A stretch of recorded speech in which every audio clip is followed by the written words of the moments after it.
So basically, experiments are performed and you give a law, right? That's how physics works. You do some experiment, you write some conclusion, the experiment might succeed, the experiment might fail, right? Coulomb's law is one of the most fundamental laws of physics. ठीक है, तो पहली चीज तो तुमको करना क्या करता है ये, okay?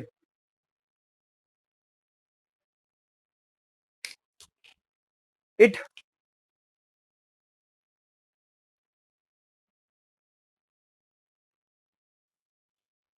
It helps us to find electric force, मतलब electrostatic force between two stationary point charges.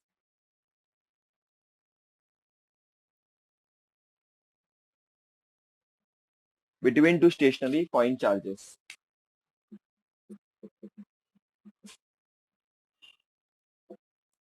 Stationary मतलब जो रेस्ट पर है, और पॉइंट चार्जेस मतलब जो कि बहुत छोटे हैं.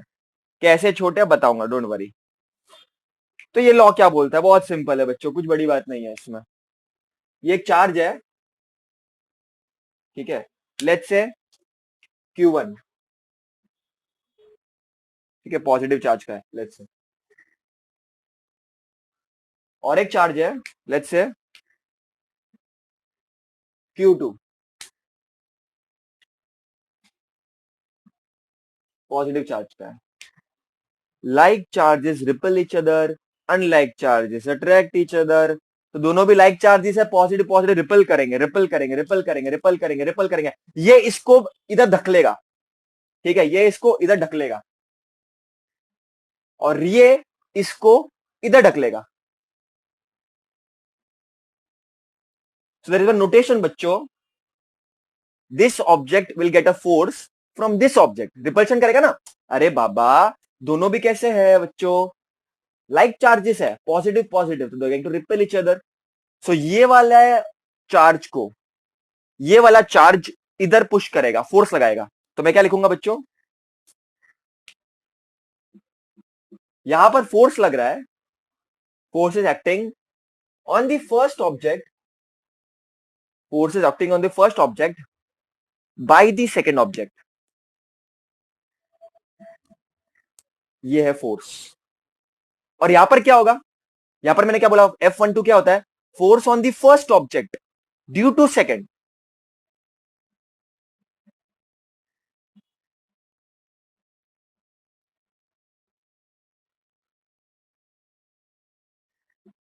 Force on first due to second. तो यहां पर होगा force on second due to first. इस पे फोर्स लग रहा है ड्यू टू दिस. तो ये चीज तो पहले तुमको क्लियर होनी चाहिए बच्चों.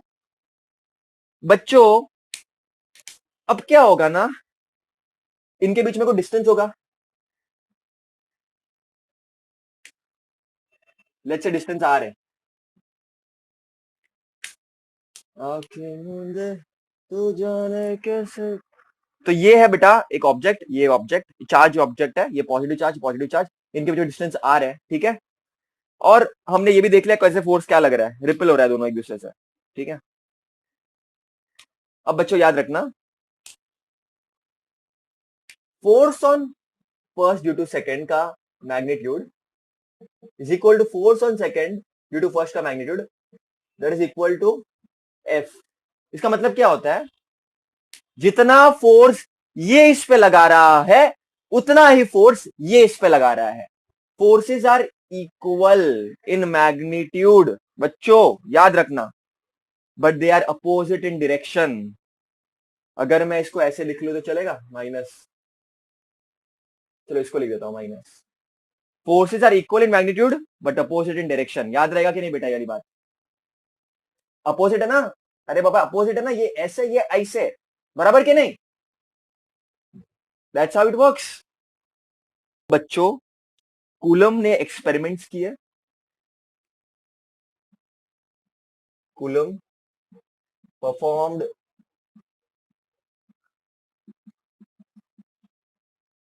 एक्सपेरिमेंट्स, एंड उसने बोला कि भाई वेरी सिंपल है, ये जो तुम्हारा फोर्स है, तुम्हारा जो फोर्स है, पहली चीज उसने क्या फाइंड आउट की,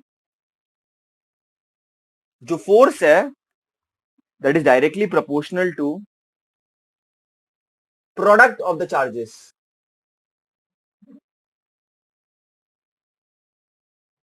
force is directly proportional to product of charges, मतलब चार्जेस बढ़ाओगे तो फोर्स बढ़ेगा ऑब्वियसली। अरे ऑब्वियसली, जितना ज्यादा चार्ज बढ़ाओगे यहाँ पर उतना ज्यादा रिपल्शन खतरनाक होगा उसका।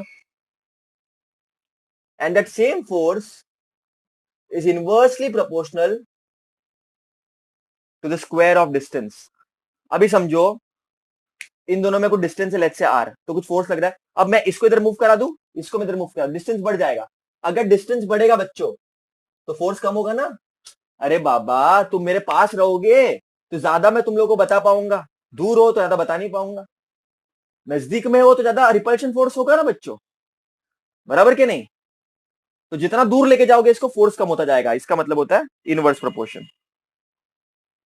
ठीक है बच्चों, ये है। नाउ अंडरस्टैंड एक बहुत इंपॉर्टेंट चीज बच्चों, बहुत ही इंपॉर्टेंट चीज इनके बारे में।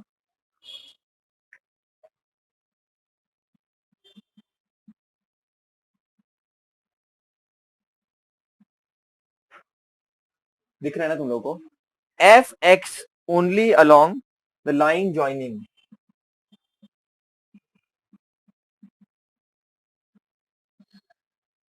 The line joining the two charges.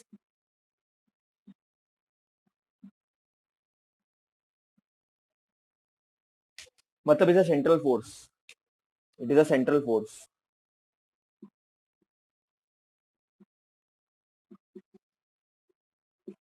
इसका मतलब क्या होता है बच्चों, ये देखो इसका सेंटर समझो, ये स्पेरिकल है ये, तो इसके अलोंग ही, सेंटर के अलोंग ही जो लाइन ज्वाइन कर रहा है इनको, उनके अलोंग ही लगेगा फोर्स। फोर्स ऐसा भी लग सकता था, ऐसा भी लग सकता था, ऐसा भी लग सकता था, ऐसा भी लग सकता था, ऐसा भी लग सकता था, ऐसा भी लग सकता था, बट ऐसा नहीं लगता।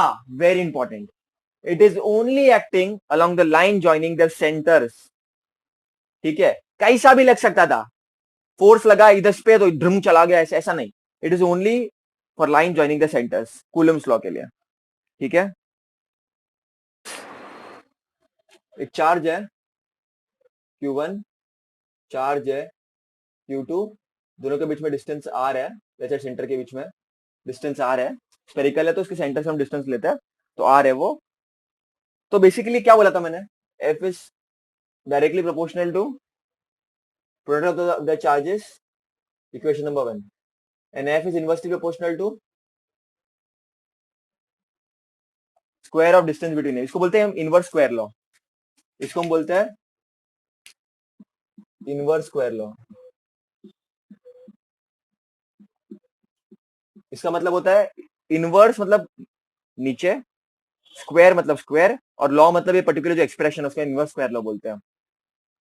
तो बच्चों इसको हम अगर कंबाइन करेंगे तो क्या हो जाएगा, F will be proportional to Q1 Q2 upon r square.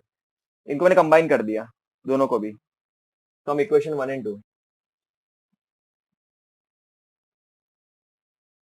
पढ़ा होगा ना तुमने, F is proportional to Q1 Q2, F is proportional to 1 upon r square, तो इसको मैंने कंबाइन कर लिया। Q1 Q2 ऊपर है, आर स्क्वायर नीचे है। अगर अपने को प्रोपोर्शनलिटी हटानी है तो क्या करना पड़ेगा, कांस्टेंट लाना पड़ेगा। F will be equal to k Q1 Q2, school में पढ़ा होगा बहुत, प्रोपोर्शनलिटी हटाने के लिए कांस्टेंट लाना पड़ता है, थोड़ा बैलेंस हो जाए, ये पढ़ा होगा स्कूल में। इसको हम क्या बोलते हैं, प्रोपोर्शनलिटी कांस्टेंट, वेयर के इज कॉल्ड एज, इधर लिख देता हूं ऊपर, वेयर के is proportionality constant.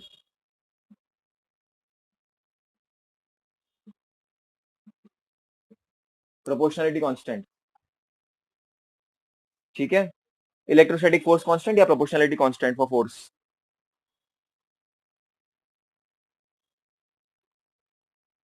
Proportionality constant. Now you should remember this K depends on medium. तुमने कौन से मीडियम में रखा हुआ है यार, तुम कौन से मीडियम में एक्सपेरिमेंट कर रहे हो बेटा, ठीक है। लेकिन फॉर एयर, नॉर्मल एयर के लिए, जिधर नॉर्मली हर एक्सपेरिमेंट होते हैं, वैक्यूम, फ्री स्पेस जहां पर कोई एयर नहीं है तो no air resistance, no medium. तो इन सब के लिए हम के की वैल्यू एक मान के चलते हैं, जिसको हम लेंगे पूरे साल में। K will be equal to 9 into 10 के टकले पे 9। इसको ऐसे इसको करो, देखो इसका यूनिट कैसे निकालेंगे। तो के क्या देगा, K what will be K will be equal to F R square upon Q one Q to.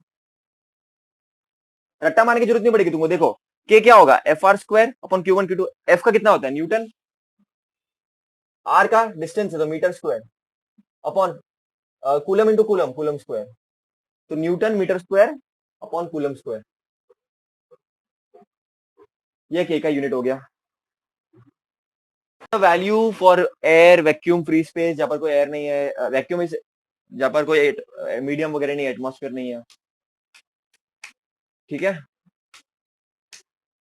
We will talk about the similarities. Definitely तुम अगर इसको देखोगे तो तुम ग्रेविटेशनल ग्रेविटी चैप्टर की याद आ जाएगी, तो उसके बारे में बात करेंगे अपन। अच्छा बच्चों, लेकिन ये के बारे में और बात करते हैं, चलो के को डिस्कस करते हैं। इसको मैं रफ कर देता हूँ। तो बच्चों ये के का वैल्यू जो तुम देखोगे ना, तो एक्चुअली के का एक्चुअल फॉर्मूला क्या होता है मालूम है। इस के की वैल्यू जब एक्सपेरिमेंट निकाली थी तो इट वाज 1/4 पाई एप्सिलॉन। इस सिंबल को बोलते हैं एप्सिलॉन बच्चों। पाई तो तुमको पता है 3.14। ये एप्सिलॉन को हम बोलते हैं परमिटिविटी ऑफ मीडियम।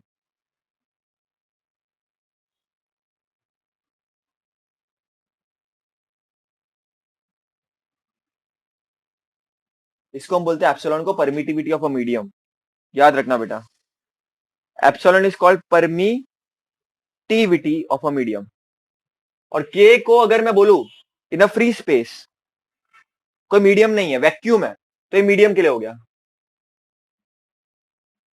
मतलब एयर, वाटर, अगर ये सब एक्सपेरिमेंट तुम उधर कर रहे हो, अगर तुम वैक्यूम में एक्सपेरिमेंट कर रहे हो जहां पर कोई मीडियम नहीं है, तो उसके लिए हो जाएगा 1/4 पाई एप्सिलॉन नॉट। तो ये एप्सिलॉन नॉट क्या हो जाएगा, परमिटिविटी इन फ्री स्पेस। ठीक है, permittivity in free space, no medium. अच्छा इसका हम करें क्या भैया, करना कुछ नहीं है, याद ही रखना है। क्यों याद रखना है उसका रीजन तुमको मालूम पड़ेगा लेटर ऑन। तो मैंने क्या बोला अब तक, कूलम्स लॉ क्या बोला कि force is directly proportional to product of the charges, force is inversely proportional to the square of distance between them, inverse square law. Combine कर दिया, तुमको इक्वेशन मिल गया। फिर अपने के बारे में चर्चा की कि ये डिपेंड करता है मीडियम पे। के की वैल्यू क्या होती है, 1/4 पाई एप्सिलॉन। एप्सिलॉन, एप्सिलॉन, ये सब ग्रीक सिंबल होते हैं बेटा, ग्रीक सिंबल होते हैं ये सब। Alpha, beta, gamma, delta, theta, सब ग्रीक सिंबल पढ़ रहे हैं अपन, है ना। और के क्या है, मीडियम में 1/4 पाई एप्सिलॉन, और वैक्यूम में K is equal to 1/4 pi epsilon naught. तो ये याद रखना। बट एक्चुअल में के की वैल्यू क्या लेता हूं जनरल यूज के लिए, 9 × 10⁻⁹। और उसका यूनिट रट्टा नहीं मारना है। F equal to K Q one Q two R square. तो के क्या हो जाएगा, F R square upon Q one Q two. F का क्या होता है न्यूटन, आर का मीटर, तो newton metre square upon Q one Q two. तो क्यू वन का होता है coulomb, coulomb into coulomb is coulomb square. तो एक्चुअली में तुमको ये वैल्यू मिल जाएगी। और तुमको फॉर्मूला ये याद रखना है, इससे ही तुमको मिला है ये वाला, इसी से तुमको ये मिला है, of Coulomb's law.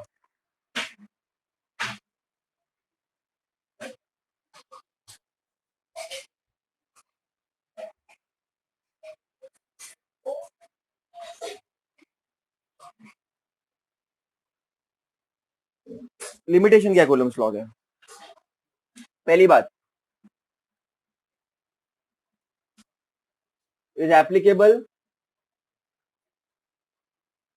Only for point charges, छोटे चार्जेस। छोटे का मतलब ये नहीं छोटा ही, मैं बताऊंगा छोटे या वॉट में। छोटा इज वेरी सब्जेक्टिव। क्या सोचा छोटा मतलब क्या, छोटा एकदम छोटा तो वो, या एकदम बड़ा लेकिन एकदम, तो we have to understand this also. तो this I will talk in detail कि पॉइंट चार्जेस का मतलब क्या। तो इट इज, पहली बात लिख लो, it is applicable only for point charges and not for extended charges.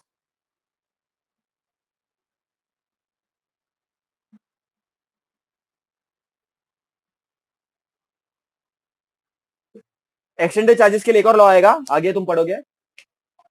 Gauss law, इसी चैप्टर में, गॉस लॉ, उसको पढ़ेंगे अपन। अब पॉइंट चार्ज मतलब क्या? पहले तो जरूरी है छोटा होगा बराबर, लेकिन जरूरी नहीं कि छोटा ही हो, ठीक है। जरूरी ये है बेटा कि अगर ये चार्ज है, ये चार्ज है, तो इनके क्या डिस्टेंस बहुत ज्यादा हो, और ये चार्जेस एक्चुअली उसको बहुत छोटे दिखे ऑब्जर्वर को, अगर वो दूर से देख रहा है तो। सो पॉइंट चार्ज मतलब बहुत छोटे चार्ज, और पॉइंट चार्ज मतलब ये भी जिनका डिस्टेंस एक दूसरे से बहुत ज्यादा हो, ठीक है। Compare to the distance the charge should be very small, ठीक है। उसके बाद it is applicable only for stationary charges. Electrostatics charges at rest, तो Q1 Q2 को भी रेस्ट में होना पड़ेगा।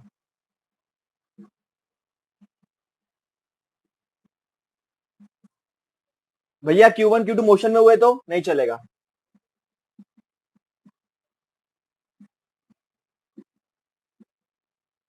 इनके लिए एप्लीकेबल नहीं है, इनके लिए कूलम्स लॉ एप्लीकेबल नहीं है। अच्छा भैया ऐसा बताओ, Q1 रेस्ट में और Q2 मोशन में, तब एप्लीकेबल है बेटा, तब तुम उसकी पढ़ाई कर सकते हो, तब तुम कर सकते हो। लेकिन अगर दोनों भी मोशन में, तब तो तुम नहीं कर सकते। अगर तुम इंटर एकदम न्यूक्लियस के अंदर एटॉमिक डिस्टेंस पे जाओगे, तभी भी एप्लीकेबल नहीं होगा, क्योंकि तब इलेक्ट्रोस्टैटिक फोर्स होगा बीच में, लेकिन कूलम्स लॉ नहीं लगेगा। तो ये इसके लिमिटेशन है बच्चों। और एक और बात याद रखना, उसके बारे में डिस्कस करेंगे later on, may be in 12th में भी, आगे थोड़ा फिजिक्स पढ़ लेंगे तब, कि ये जो इलेक्ट्रोस्टैटिक फोर्स है, electrostatic force is conservative. Electrostatic force is conservative, मतलब वर्क डन इनका जीरो होता है, तो उसको हम देखेंगे।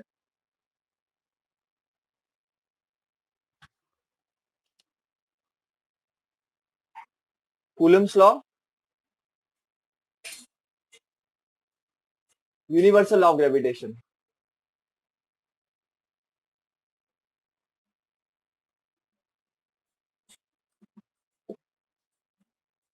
कूलम्स लॉ क्या होता है?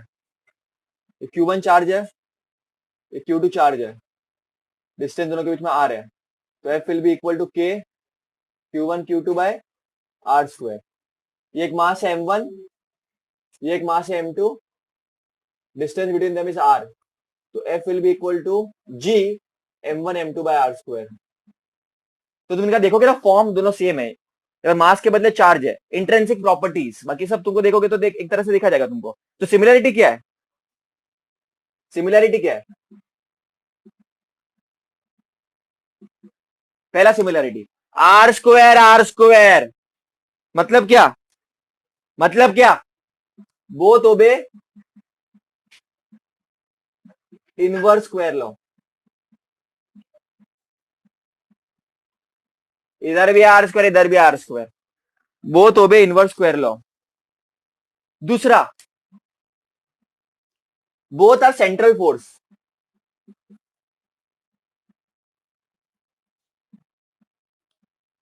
It is acting along the centre, force acting along the line joining the centre, and दोनों भी कंजर्वेटिव फोर्स है, both are conservative, work done is zero. इसको हम डिटेल में डिस्कस करेंगे बेटा, बोथ आर कंजर्वेटिव। अब डिफरेंस क्या है बच्चों? What is the difference?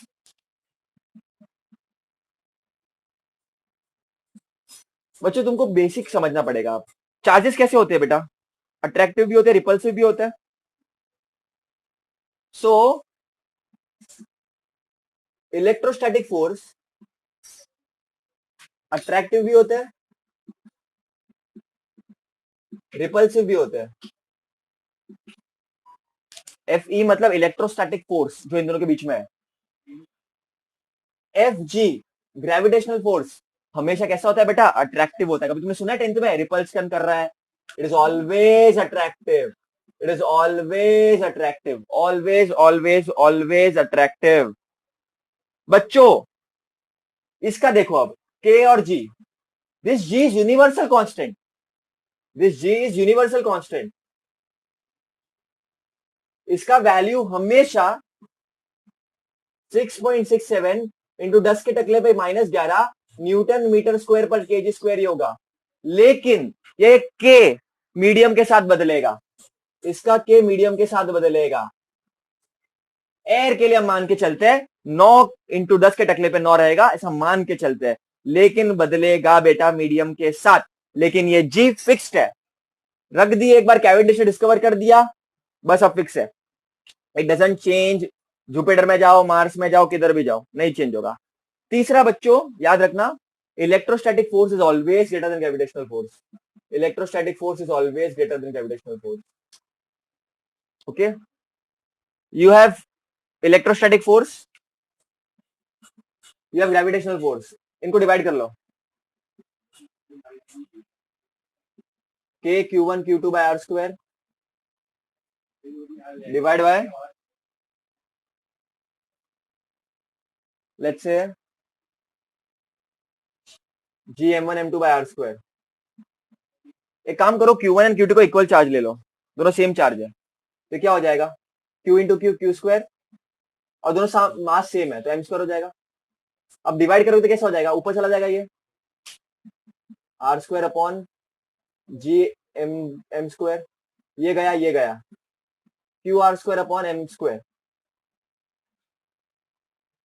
अब के का वैल्यू तुमको पता है बच्चों, बराबर के नहीं।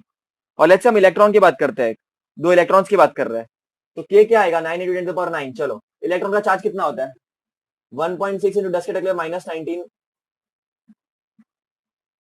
जी क्या है 6.6 इंटू 10 के टकले 11, और मास ऑफ द इलेक्ट्रॉन क्या होता है 9.1 इंटू 10 के टकले -31। इसको जब तुम सॉल्व करोगे तो तुमको मिलेगा Fe upon Fg is equal to 10 to the power 42, 10 to the power 42 बेटा। So Fe is 10 to the power 42 times greater than Fg, इतना ज्यादा स्ट्रेंथ होता है उसका। स्लो की अगर बात करें, चार्जेस Q1 है, ये चार्ज Q2 है, समझे, पॉजिटिव चार्ज है, ये पॉजिटिव चार्ज है। इस फोर्स पे, इसके कारण यहां पर फोर्स लगेगा, force on first due to second, because ये भी पॉजिटिव है, ये भी पॉजिटिव है, तो ये इसको रिपेल करेगा। फिर इस पे इसके कारण फोर्स लगेगा F21, force on two due to first and vector quantity है, रिपेल करेगा ना। इन दोनों के जो डिस्टेंस है लेट्स से r, तो कूलम्स लॉ क्या बोलता है, always remember it is a central force, it will be toward the line joining the centres, ठीक है, सेंटर की तरफ एक्ट करेगा फोर्स। तो कूलम्स लॉ क्या बोलता है, proportional to Q1 Q2 and inversely proportional to r square. Therefore, F is proportional to Q1 Q2 by r square. So F equal to K.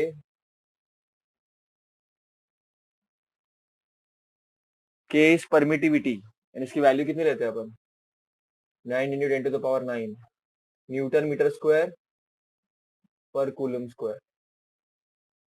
है ना। K की वैल्यू ये लेता है एयर के लिए, वैक्यूम के लिए, ये मीडियम पे डिपेंड करती है, मीडियम के हिसाब से बदलेगी बेटा K का वैल्यू, बट यूजुअली हम ऐसा लेता है।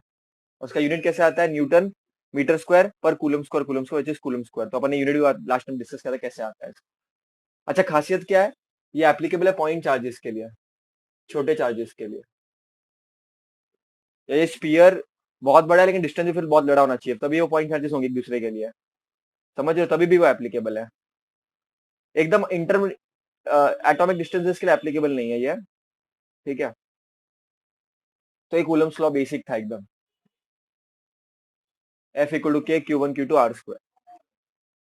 इसके ऊपर एक क्वेश्चन अगर करना हो, बेसिक सा क्वेश्चन, कि चार्ज जो पहला वाला चार्ज है 3 कूलम है, समझो Q2 है -8 कूलम, समझो नेगेटिव है, तो एक बात बताओ मेरे को, अब की बार चार्ज कैसे लगेगा, इसके कारण इस पे चार्ज कैसे लगेगा, इसकी बात करें तो ये वाला इस ऑब्जेक्ट को अपनी तरफ खींचेगा, या ऐसे समझो Q2 पे जो फोर्स लगेगा ये ऐसा सब ये भगा देना पड़ेगा, फिर Q1 पॉजिटिव है Q2 नेगेटिव है, तो Q1 Q2 को अपनी तरफ अट्रैक्ट करेगा और Q2 Q1 को अपनी तरफ अट्रैक्ट करेगा, तो ऐसे होंगे। और अगर बोला जाए बेटा कि उनके बीच डिस्टेंस जो है 1 मीटर है, तो इनके जो इलेक्ट्रोस्टैटिक फोर्स कितना होगा, तो फोर्स क्या होता है, के का वैल्यू लेट्स से एयर में हो रहा है ये पूरा एक्सपेरिमेंट, या फ्री स्पेस में हो रहा है, Q1 क्या है 3 है, ये माइनस है अपॉन 1 स्क्वायर, तो ये बताओ क्या हो जाएगा, 9 into 3 27, 27 into 8 16, 16 21, 216 into 10 to the power 9 newton, तो इतना फोर्स लगेगा इन दूसरे के बीच में लोग को। लॉ इन वेक्टर फॉर्म,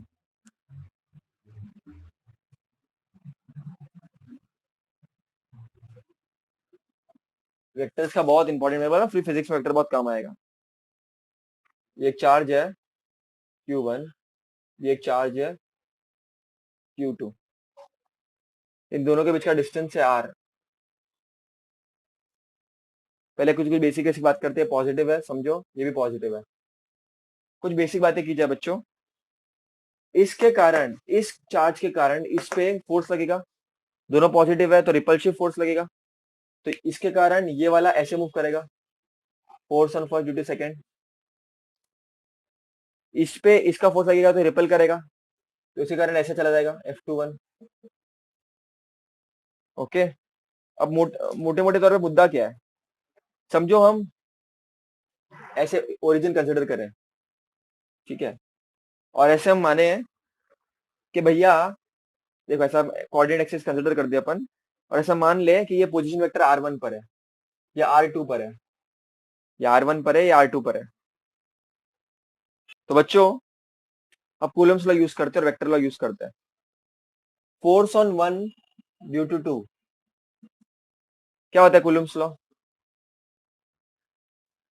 के Q1 Q2 अपॉन उनका डिस्टेंस कितना है बीच में, R है ना, R स्क्वायर हो जाएगा, है ना, फिलहाल बेसिक टर्म्स में रखते हैं। उसके बाद मैंने उसका तुमको क्या बताया, इनके बीच का डिस्टेंस वेक्टर फॉर्म में अगर लिखना हो तो कैसे लिखोगे, R1 vector minus R2 vector, unit vector में लिखूं तो मैं डायरेक्शन के लिए यूनिट वेक्टर के फॉर्म में लिखूं तो, अब बताओ मेरे को यूनिट वेक्टर क्या होता है, के Q1 Q2 बटे R स्क्वायर, यूनिट वेक्टर क्या होता है, वेक्टर अपॉन मैग्नीट्यूड,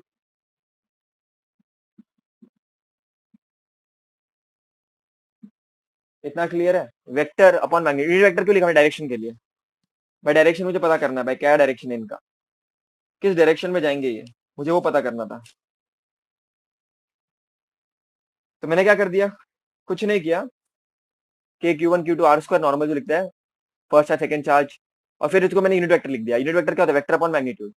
अब R क्या होगा बच्चा, R लॉजिकली बताओ,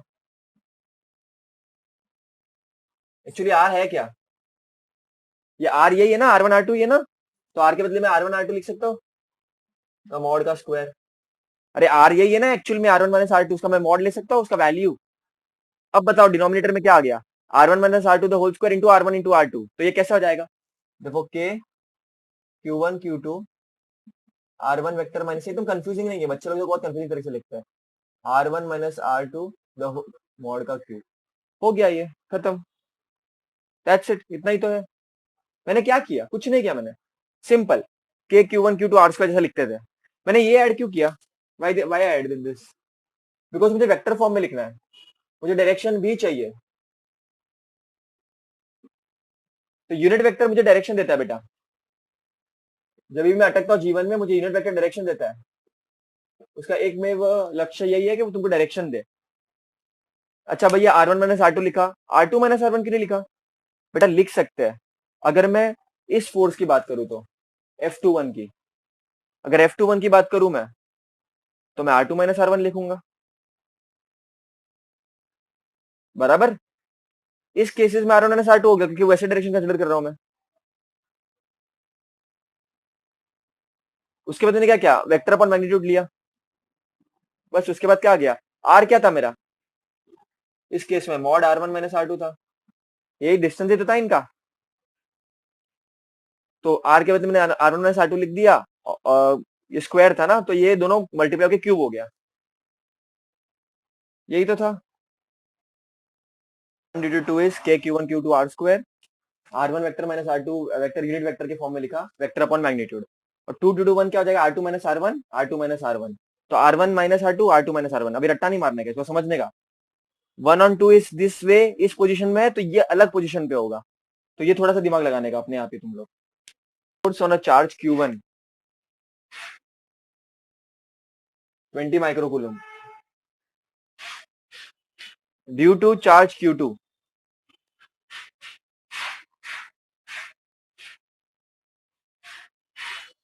इस पे फोर्स लगाना है, इसके कारण। इसका पोजीशन वेक्टर है 1 -1 2, एंड इसका है -1 1 1। अब इमेजिन कर लो, ये चार्जेस 3D में है, X Y Z, X Y Z. तो इतना तुमको समझाना चाहिए, ये R1 है, ये R2 है, ये Q1 है, ये Q2 है। अब पूछा क्या है, find the force on a charge Q1 due to Q2। Q1 positive है, Q2 नेगेटिव है। Q2 के कारण Q1 पे कुछ फोर्स लग रहा है, और उस कारण उसको वो अट्रैक्ट करेगा, उस कारण उसको वो अट्रैक्ट करेगा, मतलब Q2 Q1 को अपनी तरफ खींचेगा। Force on Q1 due to Q2, force on Q1 due to Q2 which is very similar to force on 1 due to 2। अब दिमाग लगाओ बेटा थोड़ा सा। R1 क्या है, आई cap minus J cap plus 2k cap, बराबर। R2 क्या है, minus I cap plus J cap plus k cap, ठीक है, ये वेक्टर्स है। अब तुमको फोर्स निकालना है, तो बच्चे लोग पहले तो लट्टा मार के आते हैं सम को, अरे दिमाग लगाओ नॉर्मल, थोड़ा बच्चा बैल बुद्धि यूज करने की नहीं, थोड़ा दिमाग लगाने का। फोर्स ऑन 1 ड्यू टू 2 क्या होता है, के Q1 Q2 बटे R1 माइनस R2 का क्यूब, ऐसा लिखते हैं, चलो इसको R1 माइनस R2 ये वेक्टर फॉर्म में, अपॉन R1 माइनस R2 का मॉड का क्यूब। तेरे को पास के चाहिए, के तुमको पता है 9 इंटू 10 टू द पावर 9। तुमको Q1 चाहिए 20 माइक्रोकूलम, Q2 चाहिए 10 माइक्रोकूलम, कन्वर्ट करना है कर देंगे, उसका टेंशन मत लो। अब R1 vector minus R2 vector है, तो इसको माइनस करो ना, I cap minus J cap plus 2k cap, minus of minus I cap plus J cap plus k cap.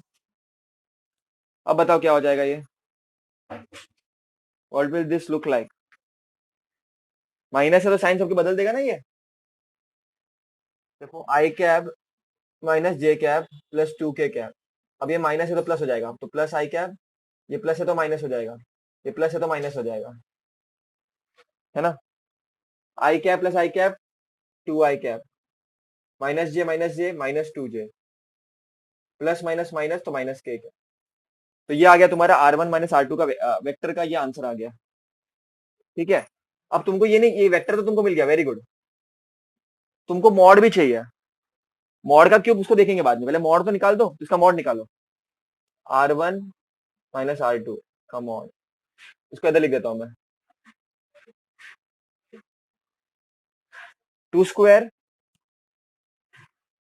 Plus minus 2 square plus 1 square, तो ये क्या हो जाएगा 4 प्लस 4 प्लस 1, तो √9 विच इज 3।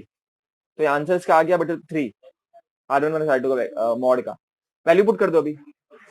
के क्या होता है 9 into 10 to the power 9, Q1 क्या है 20 माइक्रोकूलम, तो 20 into 10 to the power minus 6 coulomb, 1 microcoulomb is equal to 10 to the power minus 6 coulomb, बराबर।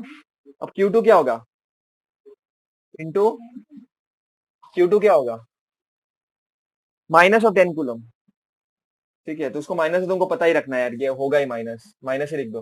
तो 10 × 10⁻⁶ कूलम नहीं लिखो तो चलेगा अभी के लिए, मालूम है। Into R1 vector -R2 vector. Cross product नहीं है बेटा, ये मल्टीप्लीकेशन है नॉर्मल। ये हो जाएगा, क्या आ गया अपने को ये 2i कैप। देखो अपने को मिला ना, ये अभी जस्ट मिला अपने को। 2i cap -2j cap plus k cap. 2i cap -2j cap plus k cap upon mod का आंसर क्या आया 3। अब बच्चे लोग क्या करते हैं, 3 पुट कर देते हैं। बच्चों मॉड का क्यूब है, मॉड का क्यूब है। अरे मॉड का क्यूब है बेटा, बैल बुद्धि यूज नहीं करने की। R1 - R2 3 डाल देते लोग। आर मॉड का क्यूब बेटा, क्यूब समझते हो? इधर जाकर के फिर 3 में से 2 ही मिलते हैं, फिर 4 में से 3 ही मिलते हैं, फिर 2.5 ही मिलता है, और फिर दुख होता है। और वो बढ़ बढ़ के फिर 20 मार्क्स हो जाते हैं, 25 मार्क्स हो जाते हैं, मिस्टेक्स, सिली मिस्टेक्स। अब दिमाग लगाओ, समझो ना। पहले ना एक इसको साथ में ले लो, कैलकुलेशन देख लेते हैं अपन, ये रफ कर देते हैं।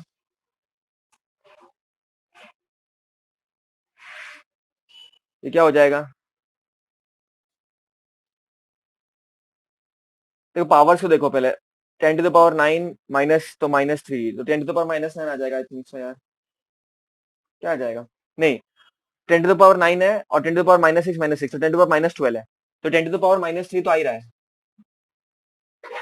इस सब के बदले, बराबर। 10⁻6 इंटू 10⁻6 10⁻−12, 10⁻−12 10⁻9 10⁻−3, बराबर। बराबर कि नहीं? और क्या बच गया? 9 × 10 90, 90 × 20, तो -90 × 20 upon 3 into 2i cap -2j cap plus k cap, है ना। इसको अपन कैसे लिख सकते? 3 को अपन लिख सकते 3 × 3 × 3,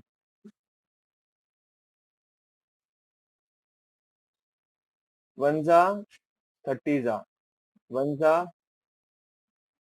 10 जा, तो ये जाएगा -200 upon 3 into 10⁻−3 2i cap -2j cap plus k cap, बराबर। अब बताओ बेटा कैसे आ जाएगा ये, और क्या करेंगे इसको? 200 डिवाइड बाय 3 कितना आता है? 3 × 6 = 18, 6 × 18 66.6666 something, -66.66 into 10⁻−3 2i cap -2j cap plus k cap, बराबर। 66 इंटू 10⁻3 तो क्या आ जाएगा ये? -0.066 -2i cap -2j plus k cap. ये आंसर आ गया तुम्हारा।